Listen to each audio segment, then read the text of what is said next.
कला निकेतन मंडळ कोंडगाव व एकता समता परिषद ठाणे यांच्या संयुक्त विद्यमाने छत्रपती शिवाजी महाराज जयंती मोठ्या उत्साहामध्ये साजरी करण्यात आली। दरवर्षीप्रमाणे यावर्षी देखील अत्यंत उत्साह शिवजयंतीनिमित्त शिवभक्तांमध्ये दिसून आला।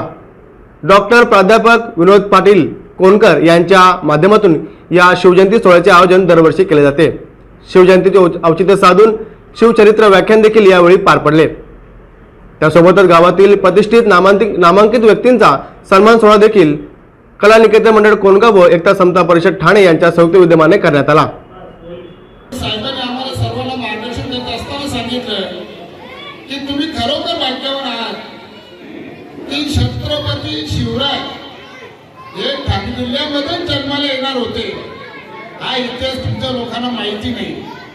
मी साहेबांनी सांगितलं की साहेब, माऊली गडावर जेव्हा जिजामातेच्या गर्भामध्ये शिवराय होते तेव्हा शिवगर्भ संस्कार या ठाणे जिल्ह्यामध्ये झाले। म्हणूनच आम्ही भाग्यवान आहोत की जरी राजाचा जन्म शिवनेरीवर झालेला असला तरी गर्भामध्ये असल्यानंतर जे संस्कार होतात ते संस्कार जगामध्ये जेव्हा कार्य करतो आपण त्यावेळेस त्याचा उपयोग होतो। या कल्याण भिवंडी प्रांतावर आदिलशाही निजामशाहीची सत्ता होती। जिजामाता आणि शिवरायांच्या जीवाला धोका होता। म्हणून स्वराज्याचे खरे निर्माते राजे शहाजीराजांना माहित होतं की आपल्या बरोबरच आपल्या कुटुंबाला सुद्धा धोका होऊ शकतो। म्हणून काही निवडक साथीदारांसह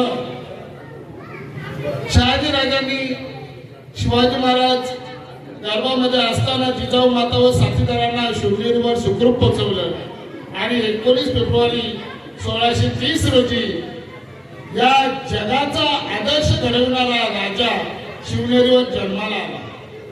साहेब, माझे मित्र डॉक्टर दिलीप धानके यांनी माऊली गडाचा इतिहास लिहिला आणि संपूर्ण महाराष्ट्राला शिवरायांवर शिवसंस्कार या माऊली गडावर झाले याचा इतिहास माहिती पडला आणि महाराष्ट्र राज्य शासनाने या माऊली गडाला क दर्जाचा पर्यटनाचा दर्जा दिला आणि तिथे आता भव्य दिव्य असं शिवरायांचं स्थान तिथे आता निर्माण होते आणि त्या ठिकाणी त्या गडाचा उद्धार होतो।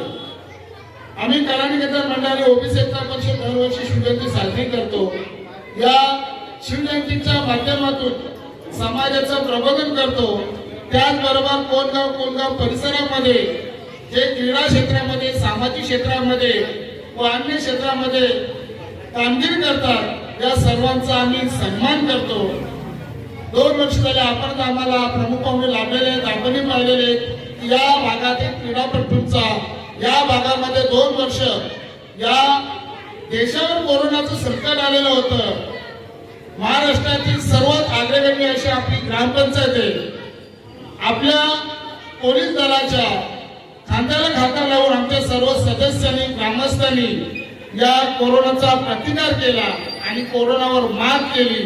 आजही या गावची लोकसंख्या 70,000च्या वर आहे, परंतु आजही सध्या तरी कोरोनाचा प्रादुर्भाव रोखण्यामध्ये आपले सर्व शिवरायांचे मावळे यशस्वी झालेले आहेत। आपल्या सहकार्यामुळे जे शक्य झालेले आहे। 15व्या वर्षी त्यांनी त्यांचं फिक्स केले की आपल्याला जीवनात काय करायचं, आपल्याला स्वराज्य आणायचं आहे आणि ते स्वराज्य सुराज्य कसं होईल हे यासाठी त्यांनी आयुष्यभर प्रयत्न केले, खरखर लढाया केल्या आणि ते त्यात यशस्वी झाले। आज आपण फक्त मोबाईलला स्टेटस लावण्यापुरतं महाराजांचं लावता नंतर दुसऱ्या दिवशी विसरून जातो। प्रत्येकाला वाटतं की बाबा शिवाजी महाराज पुन्हा जन्माला यावे, म्हणजे माझ्या घरात नको दुसऱ्याच्या घरात यावे। तर असं नाही, तर आपल्यापासून सुरुवात झाली पाहिजे। तर नक्कीच कोंडगावची उन्नती वेगळीच आहे। त्यासाठी कोंडगावमध्ये बघितलं मी बरेच खेळाडू सुद्धा, मी सर्वांचं अभिनंदन करतो की बरेच खेळाडूंची भूमी ही आहे। कारण या ठिकाणचा जर गेम बघायचा तर कुस्ती आणि कबड्डी हे 2 गेम या ठिकाणी आहेत आणि हे दोन्ही गेम मी खेळलेलो आहे। त्यामुळे मला या खेळाविषयी खूप हे आहे।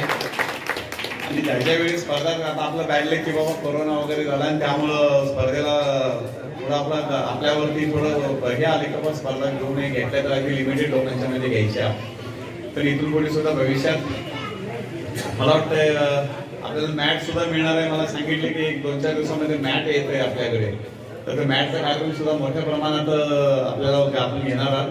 तर त्यासाठी सुद्धा मी शुभेच्छा देतो आणि आणखी चांगले राष्ट्रीय आंतरराष्ट्रीय खेळाडू हे आपल्या कोणगावमधून गावावे ही एक माझी इच्छा आहे आणि सध्या आपल्याला शुभेच्छा देतो त्यासाठी. आणि कुठेही असेल मी आता ते कोणगाव काही विसरणार नाहीये. जोपर्यंत मी हयात आहे तोपर्यंत एखादा जरी आपला खेळाडू वरती गेला की कोणगाव जर मला वाचायला मिळालं तर नक्कीच मी मानेन मी सुद्धा एक भाग या गावचा घटक होतो आणि आहे. कधी सुद्धा आपल्याला काही अडचण वाटली खेळासंदर्भात असू दे, अभ्यासासंदर्भात असू दे, कधीही या व्यवस्थित आणि योग्य मार्गदर्शन आपण करेन. मला जेवढं जमतं त्यामध्ये नक्कीच करेन मी. आणखीन आता आपलं व्याख्यान सुद्धा होणार आहे तर जास्त आपला वेळ न घेता व्याख्यात्यांना मी आणि आयोजकांना विनंती करतो की त्यांनी पुढील कार्यक्रमाला सुरुवात करावी आणि आज बोलण्याची संधी दिली. त्याचबरोबर कार्यक्रमासाठी जो उपस्थित संधी दिली त्याबद्दल आयोजक सर्वांचे मी मनापासून आभार व्यक्त करतो. आपण वनवासी खरोखर भाग्यवान आहोत. छत्रपती शिवाजी महाराजांच्या पदस्पर्शाने पावन झालेली भूमी आहे आणि या भूमीमध्ये आपण राहतोय त्याचा सार्थ अभिमान आपल्याला सर्वांनाच आहे. या ठिकाणी शिवाजी महाराजांच्या चरित्रावर व्याख्यान होणारच आहे. आताच उल्लेख झाला की ह्या कलानिकेतन व्यायामशाळेसाठी इथल्या कुस्तीगिरांसाठी जी मॅट नव्हती त्याच्यामुळे खेळाडूंची गैरसोय होत होती. ती मॅट घेण्यासाठी या कलानिकेतन मंडळाने अनेक वेळा ग्रामपंचायतीमध्ये मागणी केलेली होती, विनंती अर्ज केलेले होते. ही मॅट घेण्यासाठी ह्या कलानिकेतन मंडळातील काही आजी खेळाडू, काही दानशूर यांनीही आपल्या परीने देणगी देऊन इथल्या खेळाडूंना प्रोत्साहन देण्याचं काम केलेलं आहे. आणि कमी पडत होते पैसे. ग्रामपंचायतच्या सरपंच घरामध्ये त्या एका दुसऱ्या कार्यक्रमाला गावाला लागल्यामुळं त्या सांगणार होत्या की जी 5,71,120 रकमेचं जे कोटेशन होतं ती संपूर्ण रक्कम ग्रामपंचायतने ट्रान्सफर केलेली आहे. आम्हाला अशी खात्री होती की आज मॅट येईल असे चाललं होतं आमचं पण प्रयत्न की मॅट जर का आज येत असेल तर आपल्या केंद्रीय मंत्री आदरणीय कपिलदादा पाटील यांच्या हस्तेच तिचं पूजन करण्याचा सुद्धा आमचा मानस होता. परंतु सरांनी सांगितलं की ते काय आज उपलब्ध येणार नाही, ते निघाले आणि मला वाटतं उद्या ती मॅट या ठिकाणी येईल.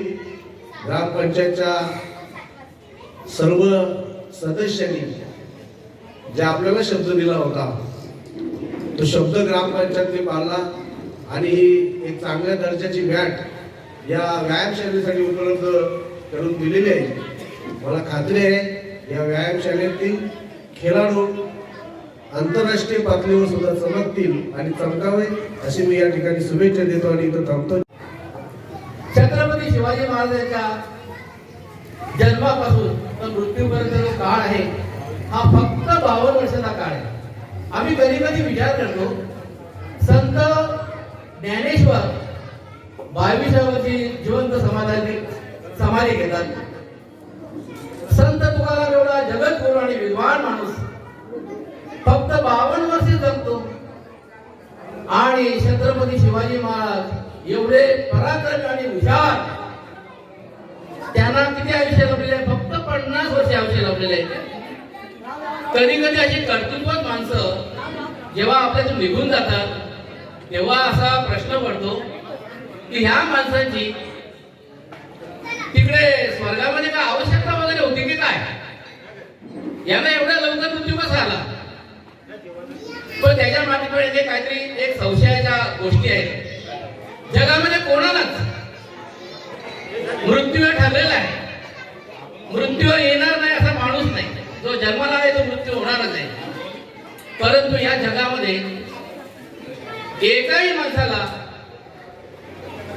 असा मृत्यू आला नाही जो संत तुकारामांना आला. जगामध्ये कोणाला झाला नाही, फक्त संत तुकारामांना आला. आता दागिन्याचा शोध कधी लागला, धातूंचा शोध कधी लागला, सर्व आपण सायन्स मधून विज्ञानामधून आपण अभ्यास करत असतो. ज्या काळामध्ये विमानच नव्हता तो विमान आला कुठून? तर छत्रपती शिवाजी महाराजांच्या राजवटीमध्ये जिवंत असताना त्यांना या लोकांकडून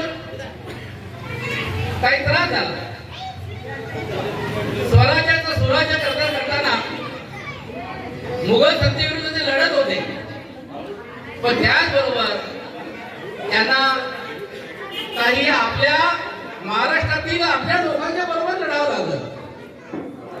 कीर्तनदार नेहमी सांगतात, एकच मुद्दा सांगतात की रामाच्या बरोबर लक्ष्मण होता, भरत शत्रुघ्न बरोबर जे नव्हते तरी ते त्याच्या बरोबर होते, त्याच्या विरोधात नव्हते. आणि रावणाच्या बरोबर त्याचा सक्का भाऊ विभीषण हा नव्हता, म्हणून त्याचा पराभव झाला.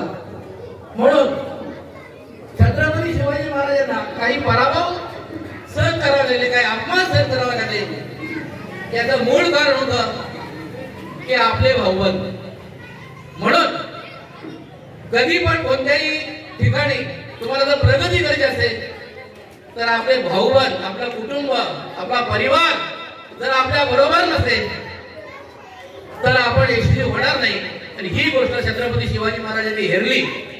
आणि मग यांच्या राजवटीमध्ये जे जे असे काही बंडखोर लोक होते, बंडखोर विचारांचे